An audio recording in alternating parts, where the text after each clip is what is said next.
Alright. SSC CGL 2022 और tier 1 tier 2 English idiom and phrase, क्या मतलब हुआ? देखिए, ये एसएससी सीजीएल 2022-23 के लिए लेक्चर रिकॉर्ड कर रहा हूँ मैं, और टीयर 1 टीयर 2 दोनों के लिए अवेलेबल हैं ये इंग्लिश के लेक्चर।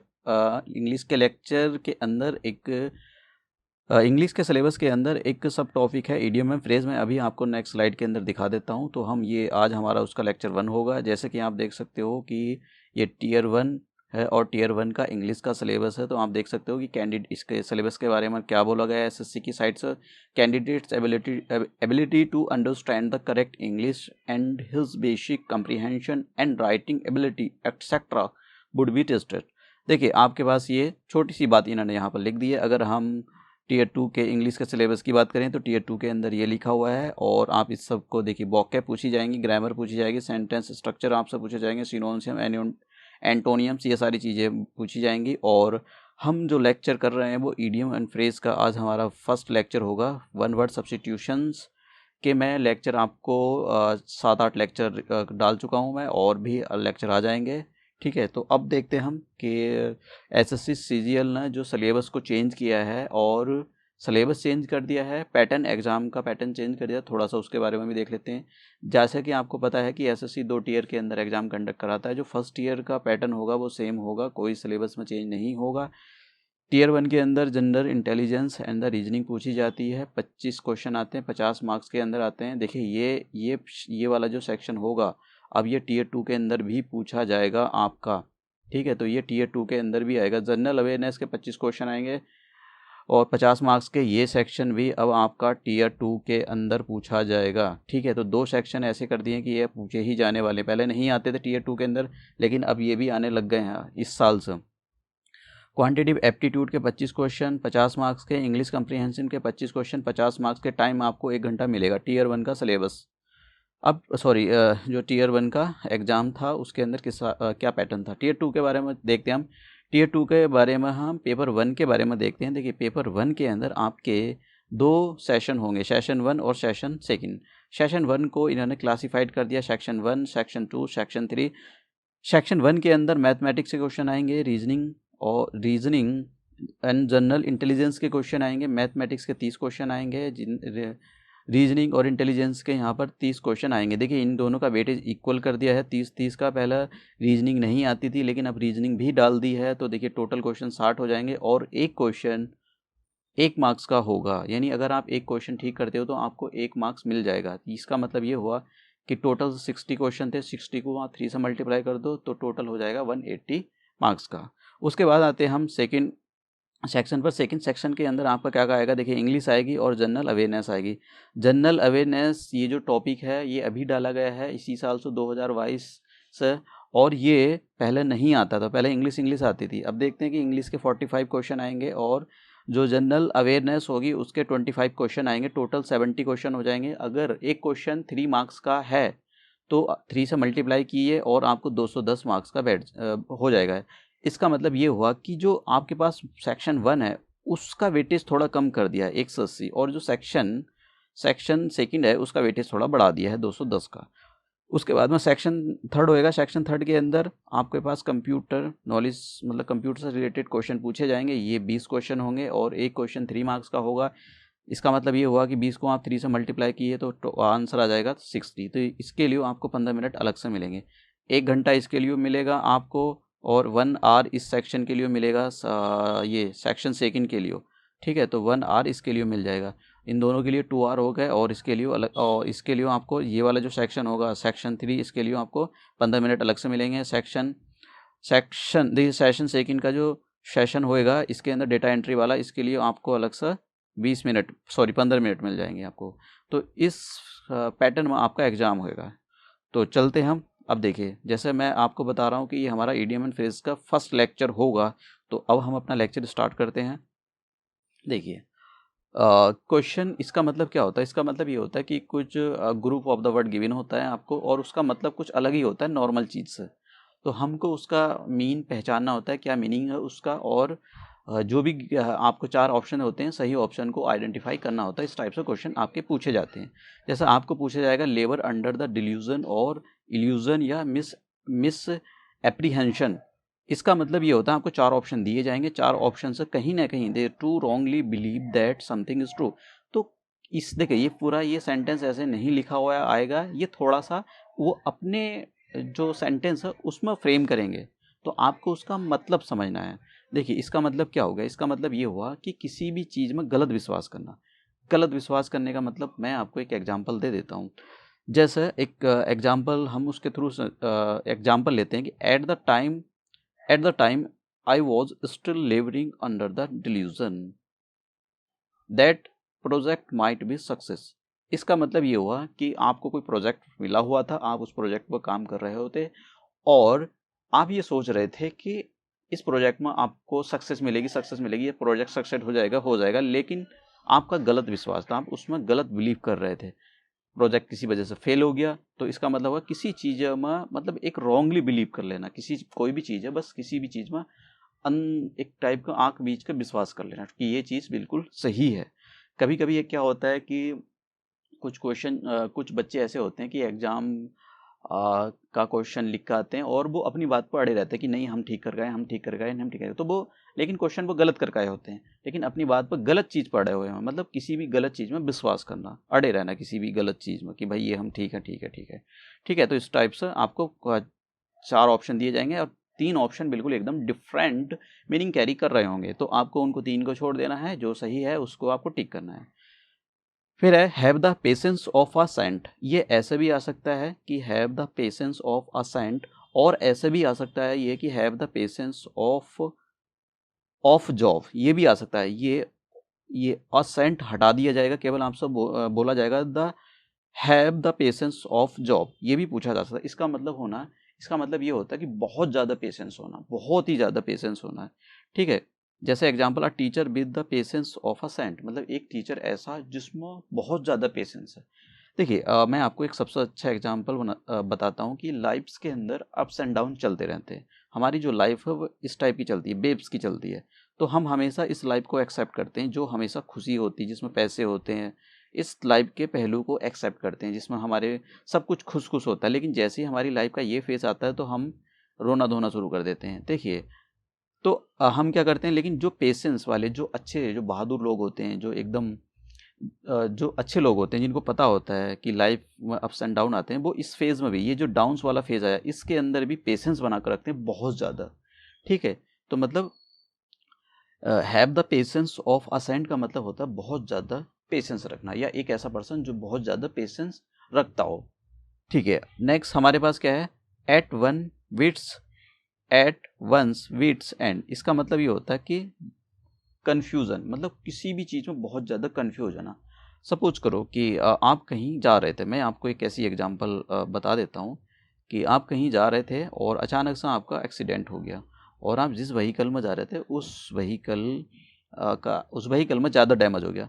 अब आप अकेले हो, आपके साथ कोई हो नहीं, तो आप कंफ्यूज हो कि आप कंफ्यूज इसलिए हो गए, आपके चोट भी लगे और आपको किसी ज़रूरी भी काम से जाना था कि आपको पहले हॉस्पिटल में जाना चाहिए, पहले ज़रूरी काम से जाना चाहिए, फिर घर ही वापसी हो जाना चाहिए, या फिर सपोज करो आपका कोई रिलेटिव्स रहता हो या यहाँ जाना चाहिए, मतलब आपको कुछ समझ में नहीं आना, मतलब एकदम हड़बड़ा जाना, कन्फ्यूजिंग सा हो जाना, बिल्कुल जैसे चीज़ें अचानक से हो जाती हैं, कोई एक्सीडेंट या हो जाए, बिल्कुल एकदम कुछ नहीं नज़र आता, एकदम हड़बड़ा जाते हैं, तो इसको बोलते हैं one wits end. Sohan was at one wits end to find that कि his younger brother has taken, मतलब जैसे उसके भाई ने पॉइजन लिया तो वो हड़बड़ा गया, उसको समझ में नहीं आ रहा था कि क्या करें क्या ना करें। ठीक है, तो दिस इज द मीनिंग। देखिए ये बहुत ज़्यादा इंपॉर्टेंट है, मैं आपसे बता देता हूँ। और एक और बात, ये एसएससी सीजीएल के लिए लेक्चर ही नहीं है।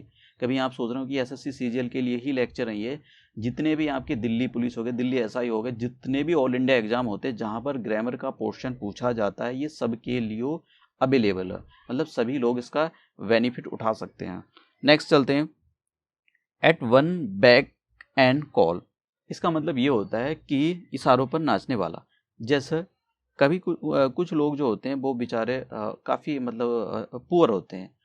अब कुछ जो लोग होते हैं उनको एक्सप्लॉइट करते हैं। एक्सप्लॉइट कैसे करते हैं कि जिनको पैसे की ज़रूरत होती है वो उनको पैसे देते हैं और उनसे बोलते हैं कि हमारा ये काम करो, हमारे कपड़े साफ करो, हमारे जो है अपने हमारे जानवरों के लिए ये करो वो करो, हमारे लिए खाना बनाओ, हमारे कपड़े साफ करो, मतलब वो उनके जो एक इशारों पर नाचने वाले बंदे होते हैं, ठीक है, कि एक जो भी वो बोलेंगे वो करते, वो वही वही करते थे कि you are ready to obey their orders, ठीक है, और कमांड्स, मतलब जो भी कुछ बोलेंगे यस सर जी सर करते ही रहेंगे वो, ठीक है। तो ऐसा भी नहीं होना चाहिए, मतलब एक टाइप का ये जो होता है ये गुलाम वाली बात आ जाती है कि आप किसी को जो है गुलाम स्लेव बना कर आपने रखा हुआ है, और वो जैसे ही आप बोलते हो, या फिर ऐसा भी हो सकता है कि किसी पर्सन को पैसे की ज़रूरत हो और जिस जो पैसे उसको दे रहा हो वो उसकी हर बात मानता हो। जैसे कि एक example, she was confined to a wheel chair. देखिए सी मतलब कोई एक लेडी है जो व्हील चेयर पर बैठी हुई है, मतलब व्हील चेयर का मतलब वो थोड़ी सी उसको प्रॉब्लम आ गई, हो सकता है कि उसका एक्सीडेंट हो गया, कुछ भी होगा, वो व्हील चेयर पर है, but had a private nurse, लेकिन उसने एक प्राइवेट नर्स अपनी देख के लिए जो है उसकी देखभाल के लिए रखी हुई है।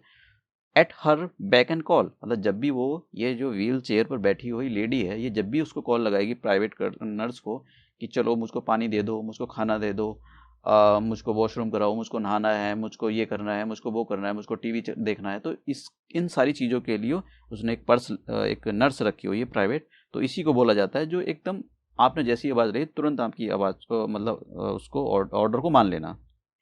Next, at one finger tips, ये तो बहुत अच्छी एक इडियम फ्रेज है। जैसे कि इसका मतलब होता है कि आपकी, जैसे बोलते हैं कि टीचर भी बोलते हैं कि आपको सारी चीज़ें आपकी फिंगर टिप्स पर होनी चाहिए। तो वंस फिंगर टिप्स मतलब कंप्लीट नॉलेज होना, आपको जो भी कोई चीज़ है उसके बारे में बहुत ज़्यादा लेटेस्ट, मतलब बहुत ज़्यादा नॉलेज होना, कंप्लीट नॉलेज होना। He has all the latest statistics at his finger tips, उसको सभी जितने भी स्टैटिस्टिक्स हैं वो सब उसकी फिंगर टिप पर, मतलब सबकी उसकी नॉलेज है। Next, on spur of the moment, इसका मतलब ये होता है कि सडनली बिना किसी देरी के साथ, सडनली बिना किसी देरी के साथ। जैसे सपोज दैट कि अचानक से कहीं बाढ़ आ जाए, सब अचानक से ही कहीं बहुत ज़्यादा रेन होगी, क्लाउड बस्ट हो गया और अचानक से रेन आ गया, और रेन आने की वजह से क्या हो गया, बाढ़ आ जाए, जैसे शायद 2014 में हुआ था। तो आप क्या काम करोगे, आपको, अगर आप उस टाउन को तुरंत छोड़ोगे एकदम, अदरवाइज वो पूरा का पूरा फ्लड से मतलब पूरी तरह से फ्लडिंग हो जाएगा वहाँ पर, और आप हो सकता है कि आपको बहुत ज़्यादा डैमेज हो जाए, आपके व्हीकल, आपको जो भी प्रॉपर्टी है उसको। तो आप क्या काम करोगे, जल्द से जल्द उस प्लेस को छोड़ना चाहोगे। तो इसका मतलब होता है on the spur of the moment, इसका मतलब होता है जल्दी से जल्दी बिना किसी देरी के साथ। आपको ये ऐसे वर्ड मिल जाएंगे एग्जाम के अंदर रखे हुए थे। एग्जाम्पल क्या है कि I have to leave town on the spur of the moment, मुझको ये टाउन छोड़ना पड़ेगा बहुत जल्दी से बिना किसी डिले के। नेक्स्ट, ऑल इन ऑल का मतलब होता है most important. All in all का मतलब मैं आपको सबसे अच्छा एग्जांपल बताता हूँ कि हमारे यहाँ पर इंडियन सोसाइटी के अंदर, मैं आपको एक थोड़ी सी बात बताता हूँ कि हालांकि ये अब पहले से काफ़ी ठीक हो चुका है, लेकिन अभी भी है ये, कि जैसी हमारी फैमिली के अंदर कोई एक बच्चा जन्म लेता है मेल, ठीक है, बॉय ने जन्म लिया, तो क्या करते हैं पूरे, अगर गांव में होगा उसका सेलिब्रेशन अच्छे से करेंगे, पूरे गांव को मतलब खाना खिलाते हैं, ठीक है, बहुत कथा, दुनिया भर के हमन, दुनिया भर की चीज़ें करते हैं, पूजा पाठ। लेकिन अगर एक गर्ल जन्म लेती है तो उसके लिए उसका तो पता भी नहीं लगता है, कि कोई मेहमान नहीं बुलाएंगे कि आप आइए खाना खाइए, किसी गांव वाले को कोई रोटी वोटी कुछ नहीं, मतलब सब ऐसे ही चलता रहता है। मतलब एक तरह से क्या होता है कि ऑल इन ऑल का मतलब ये हो गया कि सबसे ज़्यादा मोस्ट इंपॉर्टेंट कौन है आपकी फैमिली में। तो एक, अगर मान लो आपको एक एक फैमिली है 4-5 बंदों की, उसके अंदर एक लड़के ने जन्म लिया है, ठीक है, तो मतलब सब वो एक आंखों पर रखते हैं उसको कि भाई सबसे ज़्यादा इंपॉर्टेंट यही ये है। तो मतलब किसी सबसे ज़्यादा इंपॉर्टेंट होना, जैसे as he was the only son in a big family, was all in his home, मतलब वो अपनी फैमिली में एक ही बड़ा लड़का है, और सबकी आंखों में वही है कि सबसे ज़्यादा प्यारा यही है, यही है, यही है, ठीक है। नेक्स्ट चलते हैं, at close quarters. As close quarters का मतलब ये होता है, क्वार्टर्स के बारे में अगर हम बात करें तो क्वार्टर का मतलब ये होता है कि एक रूम होता है, क्वार्टर छोटे छोटे रूम होते हैं। अगर आप देखो जब इंडस्ट्रियल रेवोल्यूशन आया था, मैं आपको थोड़ा सा हिस्ट्री के बारे में बताया, जब इंडस्ट्रियल रेवोल्यूशन आया था तो ऐसे जो लेबर काम करती थी उनके पास छोटे छोटे छोटे छोटे क्वार्टर होते थे, आधे तो इसी एक ही रूम के अंदर बहुत लोग घुसे हुए होते थे, तो मतलब बहुत कम स्पेस में वो अपना रह रहे होते थे, और बहुत ही यहाँ पर क्या होते, मतलब गंदगी ज़्यादा होती थी, क्योंकि सिंपल सी बात है, आप ज़्यादा कम स्पेस में ज़्यादा लोग रहेंगे तो ऑब्वियसली गंदगी होने वाली है। तो एट क्लोज क्वार्टर्स का मतलब होता है कि क्लोज टुगेदर, ठीक है, usually in a small space, मतलब बहुत कम स्पेस में उसी के अंदर अपना रहना। Sellers were living in close quarters, जैसा आपने देखा होगा जो सेलर्स होते हैं उनकी छोटी सी नाव होती है, और उसी के अंदर छोटे छोटे मतलब जो भी सोने का होता है वहीं पर डेस्क वगैरह पर कहीं सो जाते हैं। तो मतलब कहीं छोटी सी जगह में रहना। एक होता है क्लोज कॉल और सेव। देखिए क्लोज कॉल, देखिए ये काफ़ी बार आया हुआ है, ये उसके अंदर ये वाला एसएससी और ये इसके अंदर एसएससी सीजीएल के अंदर ये काफ़ी बार आया हुआ है। क्लोज सेव और क्लोज कॉल का मतलब होता है नैरोली स्केप बजाना from a bad situation, from a unfavourable condition, from a dangerous situation. मतलब सपोज करो कि आप अपने व्हीकल से कहीं जा रहे हो, ठीक है, और लेट से अचानक से सडनली से कोई भी एक्सीडेंट हो जाए आपके साथ में, मिस हैपनिंग हो जाए कुछ, तो आप बहुत बाल बाल बचे वहाँ से उस एक्सीडेंट से, ठीक है, आप थोड़े बच गए, आपकी जान बच गई। तो मतलब नैरोली स्केप हो जाना फ्रॉम अ डेंजरस सिचुएशन, किसी भी सिचुएशन से, कोई खतरनाक सिचुएशन है उससे अपने आप को बचा लेना, बच जाना उससे। एग्जाम्पल क्या, it was a close call, it was a close call but I manage to avoid hitting the deer that ran directly in front of my car. मतलब मैं ऑफकोर्स मैं बाल बाल बचाया हूँ, ये कहने का मतलब है इसका एग्जाम्पल। ठीक है, apple pie order, apple pie order का मतलब ये होता है, जैसे मैं आपको एक एग्जांपल बड़ा अच्छा सा बता देता हूँ। जो गवर्नमेंट के ऑफिस होते हैं, हालांकि मैं ऐसा एक एग्जांपल ले रहा हूँ बस, तो वहाँ पर क्या होता है कि सपोज करो ये ऑफिस है, अब यहाँ पर ये एक कैबिन है, और ये बाकी यहाँ पर कहीं फाइल रखी हुई हैं, कहीं इलेक्ट्रिसिटी के लैंप रखे हुए हैं, कहीं पेन पड़ा हुआ है, और कहीं पानी पीने का बर्तन, मतलब ऐसे ही पड़ा हुआ है जहाँ था। ये दरवाज़ा है इसका, सपोज करो ये दरवाज़ा है हमारे पास। मतलब पूरा एक डिसऑर्डरली अनइवन वे में चीज़ें इधर उधर फैली हुई हैं, ठीक है, कहीं कागज़ पड़े हुए हैं फटे हुए हैं, कहीं कुछ पड़े हुए हैं, मतलब बहुत ही मैसी वे में सारी चीज़ें इधर उधर फैली हुई। एक ऑफिसर आता है, ठीक है, चेक करने के लिए, इंस्पेक्शन करने के लिए। अब इन लोगों को पता लग जाता है जो इस ऑफिस में काम करते हैं, तो वो क्या काम करते हैं, सारी चीज़ें अरेंज करके रख देते हैं एकदम, कि भाई ये ऑफिसर आएगा चेक करने के लिए, इसको पता लग गया तो हमारी फिर वॉट लगा देगा ये। तो ये क्या काम करेंगे, सारी चीज़ों को एकदम अच्छे से अरेंज करके रख देंगे बढ़िया, कि यहाँ पर पेन रखे जाएंगे, यहाँ पर सारी फाइल होंगी, रजिस्टर वगैरह जितने भी होंगे, यहाँ पर पानी पीने का होगा, सुविधा होगी, और सारी चीज़ें एकदम नीट एंड क्लीन कर दी जाती है, बेल ऑर्डरली अरेंज कर दिया जाता है आपके रूम को, जो भी सॉरी ऑफिस होगा, ठीक है, क्योंकि जो इन्फेक्शन करने वाला होगा यही ना बोले कि आप कैसे कितना ये बेकार तरीके से रह रहे हो। तो इसका मतलब होता है चीज़ों को बहुत ही वेल अरेंज करके, परफेक्टली अरेंज करना चीज़ों को। एप्पल पाई ऑर्डर का मतलब ये हुआ कि चीज़ों को बहुत परफेक्टली अरेंज कर देना। Example, on the eve of the inspection, शाम के टाइम इंस्पेक्शन होने वाला था, everything was kept in apple pie orders, हर एक चीज़ बहुत ही परफेक्ट वे में अरेंज की गई थी। अब मैं आपको एक बात बताता हूँ कि एसएससी, यहाँ पर देखिए एसएससी सीजीएल के लिए आप एक तो इंग्लिश की कोई मैगजीन, ठीक है, कोई मैगजीन पढ़ें आप, या फिर न्यूज़पेपर पढ़ें आप, या कुछ भी, मतलब मैं आपको सजेस्ट करूँगा कि आप कोई ये ज़रूर पढ़ें, इन दोनों में से एक। इसके लिए होगा क्या, आप जैसे ये पढ़ते हैं तो आपको ये वर्ड ये जहाँ कहीं भी आ गए वहीं पर आपको इनको देख लेना कि इनका मीन क्या निकल रहा है। देखिए बिना ये, इसका एक सिंपल सी बात होती है, आपको बहुत रटना पड़ेगा इनको, पहली बात। दूसरी बात, ये जो होते हैं सेंटेंस में क्या मीनिंग कैरी कर रहे होते हैं, जो भी लिखा हुआ है, आप सपोज करो कोई न्यूज़पेपर पढ़ रहे हैं और कहीं पर इस टाइप का कुछ आ जाता है, और कुछ कहते हैं कि हमसे तो पढ़ा ही नहीं जाता न्यूज़पेपर, तो उसका एक रीजन ये भी है कि आपकी जो वोकैब है, आपके इडियम जो फ्रेज होते हैं और जो वन वर्ड सब्स्टिट्यूशन होते हैं, मतलब इंग्लिश में आपकी कमांड ऐसे ही बनती है। ऐसा नहीं कि मतलब बस आपने न्यूज़पेपर उठाया और बस ऐसी कि हमको आ गया, ये ऐसा कुछ नहीं होता है। और ये काफ़ी, चाहे वो एसएससी का एग्ज़ाम हो, जैसा कोई सा भी एग्ज़ाम हो जिसके अंदर इंग्लिश का ये सेक्शन पूछा जाता है, ये वाला सेक्शन पूछा जाता है, उस सभी के लिए ये बहुत ज़्यादा बेनिफिट होने वाला है। ठीक है, तो ये हमारा आज का फर्स्ट लेक्चर था। अब हम नेक्स्ट लेक्चर में मिलते हैं। Thank you.